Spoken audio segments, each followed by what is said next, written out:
Você sabe me dizer a qual classe social você pertence dentro da sociedade em que você vive? Se você é da classe mais alta, classe do meio, classe mais baixa?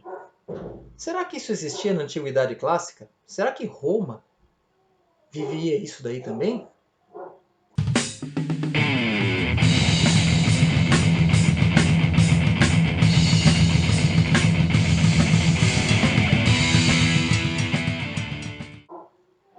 Um grande olá para todos vocês, queridos estudantes. Bora estudar?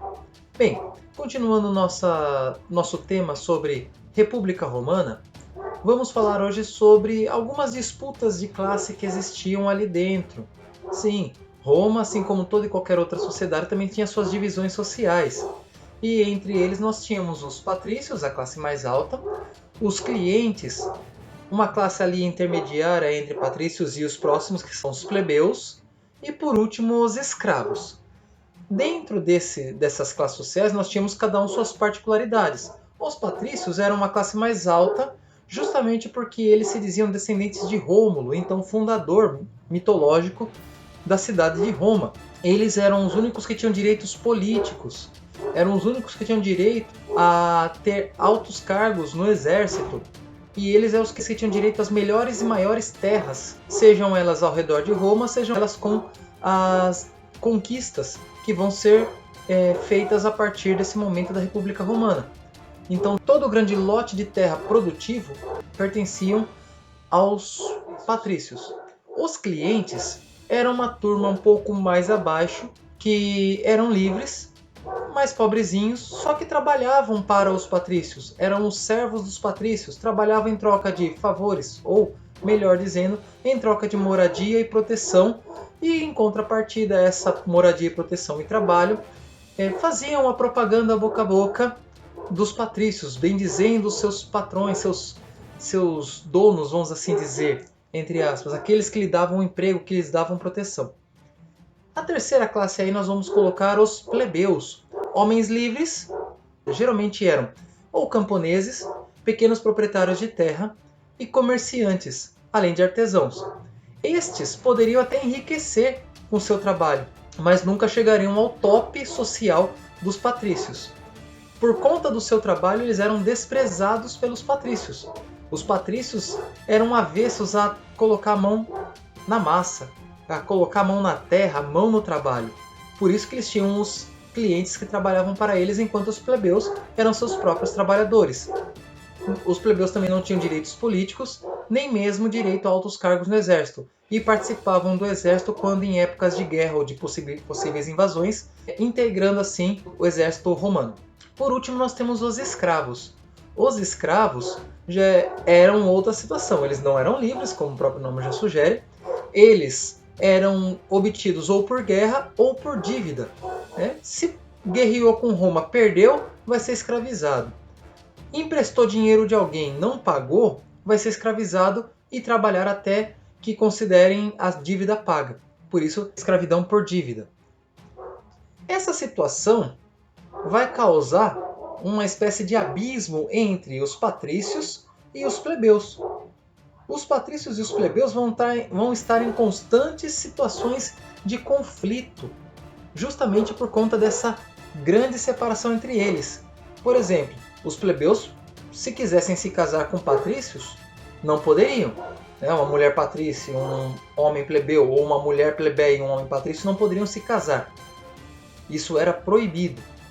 Um plebeu não tinha direito a cargos públicos, ou seja, tudo que era feito de lei, de projeto, era para benefício dos patrícios. Os plebeus ficavam em segundo, terceiro, quarto, quinto plano. Em consequência a isso, eles vão começar a se organizar e lutar por seus direitos. Eles vão começar agora a se movimentar e protestar contra os senadores, contra os patrícios, para que consigam direitos, sejam eles políticos ou sociais. Vamos lá. A primeira grande revolta plebeia vai ocorrer no ano de 494 a.C., quando, frente a uma possível invasão de um inimigo, Roma se vê apurada porque os plebeus vão se negar a prestar auxílio militar. Já que os plebeus são maioria da população, ou seja, seriam o maior contingente militar dessa galera, eles vão falar assim, não, nós não vamos lutar até que a gente consiga o que a gente quer de direito social. E dentro dessa situação, a primeira coisa que eles vão conseguir é um cargo político dentro do Senado. É o que eles vão chamar de tribunos da plebe. Vão ser 2 plebeus que vão ser escolhidos anualmente para fazer parte das assembleias do Senado e com poder de veto, de voto e de outras coisas mais. Toda lei que seria feita a partir daquele momento pelo Senado, passando pelo crivo dos tribunos da plebe, e estes encontrassem algum problema ou alguma dificuldade para a sua classe, para os plebeus, eles teriam poder de veto, ou seja, negar aquilo ali e excluir. A partir desse momento já começa a melhorar um pouco a situação dos plebeus. Mas entre 451 e 450 a.C., uma nova vitória plebeia vai acontecer com a elaboração do Código de Leis escrito para facilitar a sua interpretação, para facilitar a sua aplicação. É a chamada Lei das 12 Tábuas. Eram leis que foram escritas e colocadas acima do Senado para que todo mundo tivesse direito de conhecer e saber do que tratavam cada uma delas. É lógico, essas leis ainda favoreciam e muito os patrícios.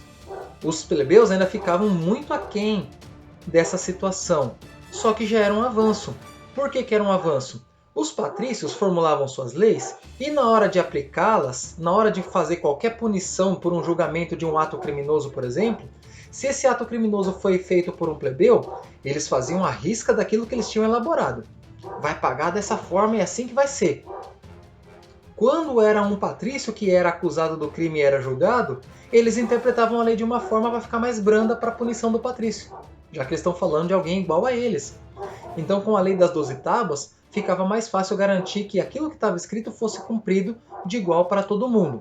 Só que a gente sabe que existem diferenças entre as classes mais altas e as classes mais baixas dentro mesmo das leis escritas. E não ia ser diferente com os romanos. Em 445 a.C., foi abolida a proibição do casamento entre patrícios e plebeus. Olha, que legal, agora qualquer um deles pode casar entre si? Em tese podem.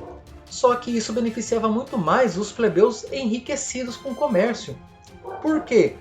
Muitas vezes patrícios que estavam basicamente falidos, estavam sem grana, sem nada, se aproveitaram dessa lei para casar com plebeus enriquecidos para se manter na alta classe. Olha só que espertinhos que eles são. Você acha que eles iam fazer alguma coisa sem interesse próprio? Não. Assim como é em qualquer outro país, assim como é em qualquer outro lugar. Por fim, em 326 a.C., a escravidão por dívida foi abolida. Agora você não poderia mais escravizar ninguém que devesse para você, se você fosse um romano daquele período. Você teria que buscar outras soluções para que essa dívida fosse paga, mas escravizar nunca mais. E a partir de 286 a.C., passa a valer como lei toda e qualquer resolução trabalhada pelos tribunos da plebe, ou pelas assembleias populares, os chamados plebiscitos. Foi votado e foi validado, a partir daquele momento passa a ser lei e tem que ser executada. Olha só os avanços que foram feitos nessas disputas entre plebeus e patrícios.